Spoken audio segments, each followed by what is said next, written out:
We are happy to partner with Philanthropy Forward DFW together with the Dallas Morning News as we highlight charities in Dallas that are doing outreach, meaningful outreach in our community. Carrie Webb is a prevention educator at the Family Place, and February is Teen Dating Violence Awareness Month. Carrie is an educator who reaches out to teens. We're going to talk to her in just a moment, but first, take a look at the social media campaign that is launching and has launched to reach teens, as they say, where they are on social media.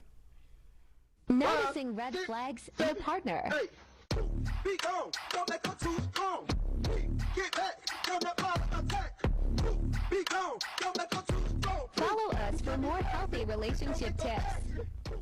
So there you are. Follow us for more healthy relationship tips. That is just a small part of a much wider program called the B Project, presented by the Family Place in Dallas, which does so much work around domestic violence awareness and helping families who are in domestic violence situations. So Carrie Webb joining us now as an educator. And Carrie, you and I have had this conversation that at your age, your late 20s, as an adult and also as a new mom, you're sort of in that interesting place where you're adulting and yet these young women in high school really relate to you. Do you feel that connection when you talk to them? Yes, I definitely feel a connection with them. I always say I'm like that in between. I'm an adult, but I'm not a real adult to them. Yeah. Do you feel like they become more comfortable in opening up about the nature of their dating relationships? First of all, they tell you things that they might not even tell their own parents? Yes. Due to me not being a parent or being one of the actual teachers at their school, it's like this sense of safety that I think they feel.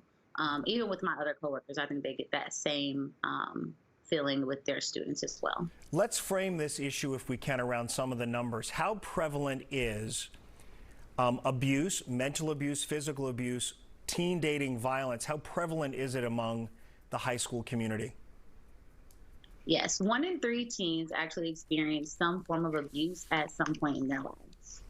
Some form of abuse, that's 1 in 3, so that's a third.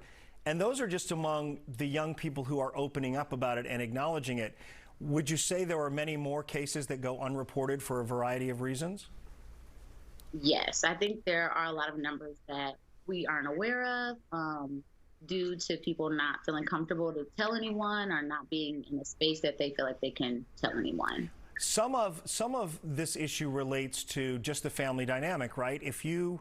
Most parents don't maybe think about how to have a conversation with their teenager about dating violence because they don't recognize that it might be a problem.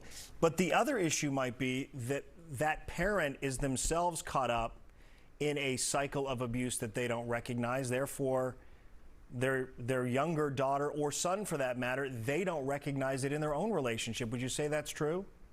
Yes. A lot of the teens that I've talked to have experienced things like this at home. So it's kind of created this norm for what a relationship looks like and not realizing that they're very unhealthy and should not be treating each other that way in relationships. Some of this abuse as well is emotional, not just physical. It's emotional, it's mental. And isn't that harder to discern sometimes because it can be so shaded and manipulative. It's not so overt. I mean, a black eye or a bruise is something you can say, I sustained this injury at the hands of this guy I'm dating, whereas some of the other stuff is sort of undetectable.